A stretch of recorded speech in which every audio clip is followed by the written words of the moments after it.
সপ্তম শ্রেণী প্রিয় শিক্ষার্থী সালদার স্যার ইউটিউব চ্যানেল থেকে তোমাদের সবাইকে স্বাগতম। আজকে তোমাদের জন্য আরেকটি নতুন ভিডিও নিয়ে এসেছি। প্রশ্ন সেট 1 সেরা প্রস্তুতি গণিত মডেল প্রশ্ন 2026। হ্যাঁ, প্রথম পর্যায়ক্রমিক মূল্যায়নের 30 মার্কের একটি স্কুলের প্রশ্ন আমি বিশ্লেষণ সহ সম্পূর্ণ সমাধান দেখাবো তোমাদের এই ভিডিওতে। কিন্তু ভিডিও শুরুতেই বলবো তোমাদের একটু আসলে গণিতে ভালো করার জন্য যে টিপস সেটা নিয়ে আমি অন্য একটা ভিডিওতে আলোচনা করব। কিন্তু আজকে মাধ্যমিক পরীক্ষায় যারা ভালো করেছে তাদের নিয়ে একটু কথা বলবো। যেমন দেখা গেছে আমি দেবদত্তা মাঝি 2023 সালে মাধ্যমিকে ফার্স্ট হয়েছে। তার যদি বলি টোটাল 700 মার্কের মধ্যে এই স্টুডেন্ট পেয়েছে 697 নম্বর, অর্থাৎ 60টি সাবজেক্টের মধ্যে 4টি সাবজেক্টে সে 100-এ 100 পেয়েছে। এই অ্যাভারেজ করলে যদি হয়, হ্যাঁ, অথবা দেখা যাচ্ছে 5টি সাবজেক্টে 100-এ 100, বাকি একটা সাবজেক্টে 98, 1 মার্ক কম, এরকম করে। তাহলে আসলে ভালোভাবে পড়ালেখা করলে 100-তে 100 পাওয়া যে কোনো সাবজেক্টেই সম্ভব, আর অঙ্ক তো কোনো ব্যাপারই নেই।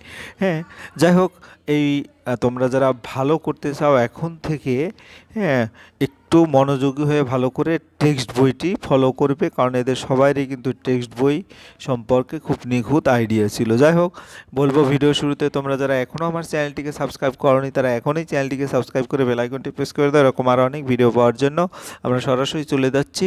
হ্যাঁ, ফুল মার্ক 30 মার্কের যেটা স্ট্যান্ডার্ড মানে একটা প্রশ্ন, সেই প্রশ্নর বিশ্লেষণ। এখানে 1 নম্বরে নির্দেশ মতো উত্তর দিতে বলছে, 2 নম্বরে যে কোনো 4টি প্রশ্নের উত্তর, যেটা 2 মার্ক করে, এবং 3 নম্বরে হচ্ছে যে কোনো 4টি প্রশ্নের উত্তর দাও, এটাও 2 মার্ক করে।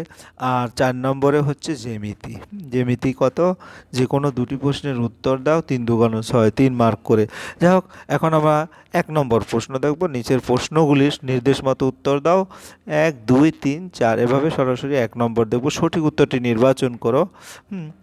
2.25 টাকা 9 টাকার কত পার্সেন্ট? যদি সেটা বলা হয় তাহলে আমরা উত্তর দেখব 2.25 টাকা 9 টাকার, শতাংশ সমান অংশ বাই মোট ইন্টু 100। তাহলে 2.2 ডিভাইডেড 9 গুণ 100, ওটা যদি আমি এটার সাথে এটা করি তাহলে এটা হবে 0.25। হ্যাঁ, 9 25 225, তাহলে এর সাথে যদি 100 গুণ করি 25%, তাই আমার উত্তর হবে 25%। অর্থাৎ আমরা যে উত্তরটা দেখব সেটা হচ্ছে এখানে 25%। এ নম্বরে আছে ফাঁকা ঘর পূরণ করুন।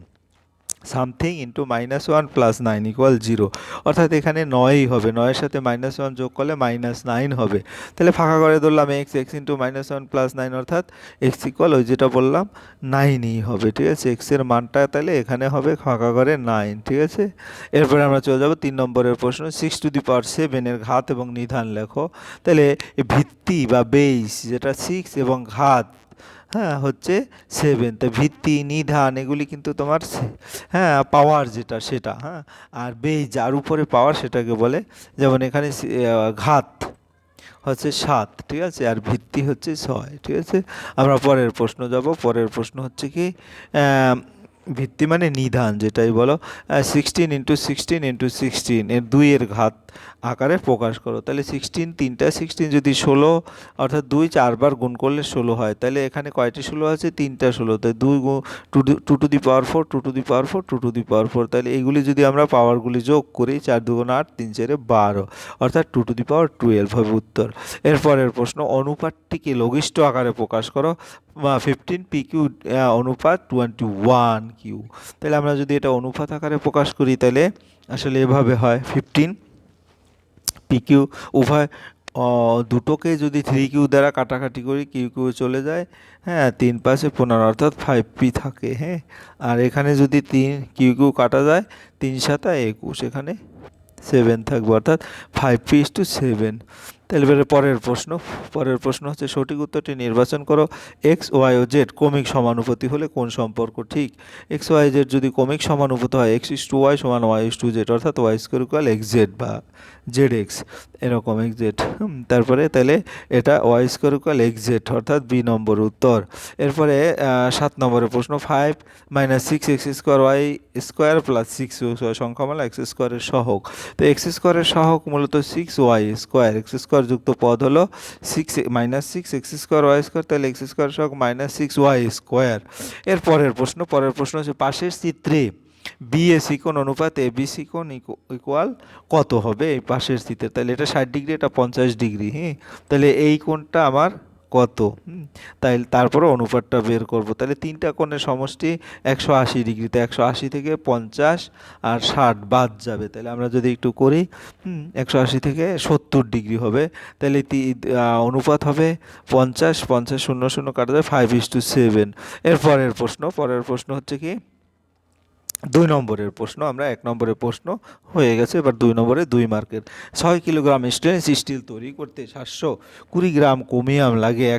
11 কিলোগ্রাম স্টেনলেস স্টিল তৈরি করতে কত গ্রাম ক্রোমিয়াম লাগবে? এটি সরাসরি সমানুপাত। হ্যাঁ, তাহলে 6 কিলোগ্রামে 720 গ্রাম, সুতরাং 1 কিলোগ্রামে 720 ডিভাইডেড 6 অর্থাৎ 120 গ্রাম। ঠিক আছে, কীভাবে 120 গ্রাম? এর সাথে যদি আমি করি 11 কিলোগ্রামে, তাহলে কত হবে?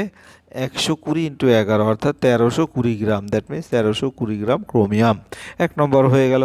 এরপর 2 নম্বরের প্রশ্ন। তোমার শ্রেণীতে আজ 30% ছাত্রী এসেছে। তোমার শ্রেণীতে মোট ছাত্রী সংখ্যা 60 জন হলে আজ কতজন ছাত্রছাত্রী এসেছে?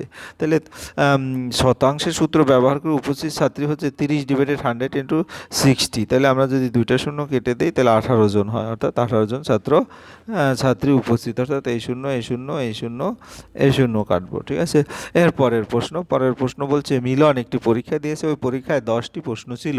হ্যাঁ, পরীক্ষাটিতে প্রতিটি ঠিক উত্তরের জন্য 5 নম্বর, প্রতিটি ভুল উত্তরের জন্য মানে 2 নম্বর পাবে। মিলন 6টি প্রশ্নের উত্তর ঠিক দিয়েছে, বাকি 4টি প্রশ্নের ভুল দিয়েছে। মিলন কত নম্বর পেয়েছে? তাহলে মোট প্রশ্ন 10টি, প্রতি ঠিক উত্তরের জন্য 5 নম্বর, প্রতিটি ভুল উত্তরের জন্য -2 নম্বর। মিলন 6টি ঠিক এবং 4টি ভুল উত্তর দিয়েছে। মিলন কত নম্বর? তাহলে উত্তর হবে কি 5 6 30 ঠিক উত্তরের জন্য, আর ভুল উত্তরের জন্য 4 গুণ -2 অর্থাৎ -8। মোট প্রাপ্ত নম্বর 30 বিয়োগ 8 অর্থাৎ 22 নম্বর। এরপরের প্রশ্ন, নিচের অনুপাতগুলো মিশ্র অনুপাত নির্ণয় করো। তো মিশ্র অনুপাতের নিয়ম হচ্ছে প্রথম যতগুলি আছে 8 × 3 × 26, আবার 6 × 6 × 13। এটা যদি আমরা করি তাহলে কত হবে? তাহলে দেখা গেছে, দেখো 8 × 3 × 26, আবার 6 × 6 × 13, এর দুটো অনুপাত 624 অনুপাত 468। এটাকে 156 দিয়ে ভাগ করলে 4:3, অর্থাৎ এখানে 4 এখানে 3। এরপরে 4 গ্রেটার দেয়, এটা গুরু অনুপাত। তাহলে মিশ্র অনুপাত হচ্ছে 4:3, প্রকার হচ্ছে গুরু অনুপাত। গুরু অনুপাত কেন? আসলে প্রথমে বড় আর পরে যদি ছোট হয় তাহলে সেটা গুরু অনুপাত হয়। ঠিক আছে, এরপরের প্রশ্ন, একটি 3টি ক্রমিক সমানুপাতি রয়েছে। প্রথম ও তৃতীয় সংখ্যা যথাক্রমে 8 এবং 4.5 হলে মধ্য সমানুপাতটি কত? তো মধ্য সমানুপাতটি যদি বের করতে হয়, মধ্যমান হোল স্কোয়ার সমান প্রথম ইন্টু তৃতীয়, তাহলে 8 × 4 5 ইকুয়াল হবে 36। তাহলে মধ্যমান হবে √ওভার করলে অর্থাৎ 6। ওকে, পরের প্রশ্ন হচ্ছে একটি মালায় 45টি জবা 60টি গাঁদা ফুল রয়েছে। মালায় আরও 5টি জবা ফুল বের করা হলে জবা ও গাঁদা ফুলের সংখ্যার অনুপাত কত? 5টি জবা ফুল যোগ করা হলে জবা ও গোলাপ ফুলের অনুপাত, গাঁদাপ যেটাই বলো। নতুন জবা, তাহলে টোটাল হচ্ছে 45 যোগ 5 50, গোলাপ হচ্ছে 60, তাহলে অনুপাত হবে 50:60, 0 0 চলে গেলে 5:6 অনুপাত। এরপরে আমরা চলে যাব 3 নম্বরের প্রশ্ন। মান নির্ণয় করো 10⁻³ × 10⁻⁴ ডিভাইডেড 2⁵ × 5⁴। তাহলে এখানে যদি আমি এটাকে বিশ্লেষণ করি, অথবা এই দুটো অঙ্ক দিয়েছে, আমরা প্রথমটি সমাধান করি। 10⁻³ 10⁻⁴, এটাকে লিখলে 10 এর পাওয়ার 3 + 4 অর্থাৎ 10⁻7 হয়, উপরের যে পাওয়ারটা সেটা। এরপরে নিচের পাওয়ারটা যদি করি 2⁵, আর তোমার 5⁴, তাই 2⁴ × 2 5⁴, তাই 2 × 5⁴ এভাবে লেখা যায়। তাইলে আমরা যদি কিন্তু 2⁴ 5⁴, ইকুয়াল হচ্ছে 10⁴। তাহলে আমরা উপরে 10⁻7 আর নিচে 10⁻4 ডিভাইডেড ইন্টু 2, অর্থাৎ এটার সাথে এটা যদি কাটি 3 পাওয়ার থাকে, 3 মানে 1000, 1000কে 2 দিয়ে ভাগ করলে 500 হয় উত্তর। পরের প্রশ্ন হচ্ছে তোমার এই রকম যে অঙ্কটা আছে, তাহলে 2 কিউব 3⁹ আর নিচে আছে 6 কিউব, 6 কিউবকে কী করা যায় 2 × 3 two the power cube, 2 cube 3 cube, তাহলে 2 কিউব 3 টু দি পাওয়ার 9, আর এখানে নিচে 3 টু দি পাওয়ার 6, আর বাকি যেটা 2 কিউব 3 টু দি পাওয়ার 3, তাহলে এখানে 3 two the power 9, 3 two the power 9 calculation করলে 2 to the power 3, 2 to the পাওয়ার 3 1 হবে উত্তর। এরপরের প্রশ্ন, একটা আয়তক্ষেত্রের দৈর্ঘ্য 4x প্লাস 1 মিটার, প্রস্থ 5x মিটার, আয়তক্ষেত্রের ক্ষেত্রফল কত? 2 নম্বরের প্রশ্ন। তাহলে ক্ষেত্রফল হবে দৈর্ঘ্য গুণ প্রস্থ, তাই 4x প্লাস 1 ইন্টু 5x, অর্থাৎ এটা যদি গুণ করি 3 4 12x স্কোয়ার প্লাস 5x, অর্থাৎ হ্যাঁ এভাবে বর্গমিটার। তারপরের প্রশ্ন, হ্যাঁ একটি আয়তক্ষেত্রের ক্ষেত্রফল 8x স্কোয়ার বর্গ একক, দৈর্ঘ্য 4x একক হলে প্রস্থ কত? তাহলে দেখা গেছে এটা হয়তো ক্ষেত্রফল এত, তাহলে সূত্র প্রস্থ সমান ক্ষেত্রফল বাই দৈর্ঘ্য, 8x স্কোয়ার ডিভাইডেড 4x, অর্থাৎ 2x একক। এরপরের প্রশ্ন, -8x square plus 8x plus 1 এর সঙ্গে কত যোগ করলে -14x square plus 11x minus 3 পাওয়া যাবে? তাহলে এটা মূলত বিয়োগ করতে হবে। তাহলে সামথিং প্লাস এ ধরলাম, যোগ করতে হবে এ, তাহলে এত প্লাস এ সমান এত, তাহলে এ সমান এই দুইটা বিয়োগ করলে -14x স্কোয়ার মাইনাস মাইনাসে প্লাস হয়ে যাবে, এটার সাথে এটা মাইনাস মাইনাসে প্লাস, প্লাসে মাইনাসে মাইনাস, এই মাইনাসটা এইটা, আর প্লাসে মাইনাসে মাইনাস, এই মাইনাসটা এইটা। তারপরে যদি আমরা বিয়োগ করি তাহলে 14, 8টা থেকে 14টা গেলে -6x স্কোয়ার, তারপরে তোমার 11x থেকে 8x গেলে প্লাস 5x, এবার -3 -1 মানে -4, উত্তর হবে এটা। এরপরের প্রশ্ন হচ্ছে সরল করো 2x minus 6x into 5 minus 8x minus 3y। তাহলে এটাকে যদি করি 2x, আর এই 6x এর সাথে 5 গুণ করলে 5 6 30, 6x এর সাথে 8x গুণ করলে 6 8 48x স্কোয়ার, 6x এর সাথে 3y 3 6 18xy, ঠিক আছে। তারপরে ব্র্যাকেট তুলে দেবো, মাইনাসে মাইনাসে প্লাস হয়ে যায়, আবার এখানে মাইনাসে মাইনাসে এটাও প্লাস হয়ে যায়, তাহলে এখানে 2x আর 3x মিলে -28x আর 18xy আর 48x স্কোয়ার এভাবে রয়ে গেল, উত্তর হবে এটা। এরপরের প্রশ্ন হচ্ছে 4 নম্বরের প্রশ্ন, যে কোনো দুটি প্রশ্ন চাঁদার সাহায্য ছাড়া স্কেল ও পেন্সিলের সাহায্যে 75 ডিগ্রি কোণ অঙ্কন করো। তাহলে চাঁদার পেন্সিল সাহায্যে যদি বলি একটি সরলরেখা এবি আঁকি, আমরা কথা মতো আবার নতুন করে দেখাই, এবি আঁকলাম, ঠিক আছে। তারপরে এবি আঁকার পরে এ বিন্দুকে কেন্দ্র করে যে কোনো ব্যাসার্ধ নিলাম, তাহলে এখান থেকে কেন্দ্র করে এরকম একটা যে কোনো ব্যাসার্ধ নিলাম। হ্যাঁ, একটি আর কেটে এবিকে সি বিন্দুতে ছেদ করে, এটা সি। তারপরে সি বিন্দুকে কেন্দ্র করে একই ব্যাসার্ধে একটি চাপ আঁকি, এই যে আঁকলাম, এটা কিন্তু মূলত 60 ডিগ্রির চাপ, ঠিক আছে। ডি বিন্দুতে ছেদ করে, এতে ডি এ বি কোণ 60 ডিগ্রি। যাই হোক, এখন আবার এর 90 ডিগ্রি কোণের যে সিস্টেম, এখানে কম্পাস বসিয়ে এরকম, আবার এরকম চাপ দিতে হবে, এখানে বসিয়ে এরকম, অর্থাৎ এরকম একটা 90 ডিগ্রি কোণ অঙ্কন করতে হবে। 90 ডিগ্রি কোণের পরে এই দুটোর মাঝখানে, এই যে এখানে আর এখানে কম্পাস বসিয়ে এটাকে সমদ্বিখণ্ডিত করতে হবে, এইটাই হবে 75 ডিগ্রি, যেটা এখানে আমি দিয়ে দিয়েছি। ওকে, 60 এবং 90 এর মাঝখানে যে কোণটি, সেটি সমদ্বিখণ্ডিত করে, ফলে যে কোণটি পাবো সেটি 75 ডিগ্রি কোণ। এরপরের প্রশ্ন, চাঁদার সাহায্য ছাড়া স্কেল ও পেন্সিল কম্পাসে যে 90 ডিগ্রি কোণ অঙ্কন করে তাকে সমদ্বিখণ্ডিত করো।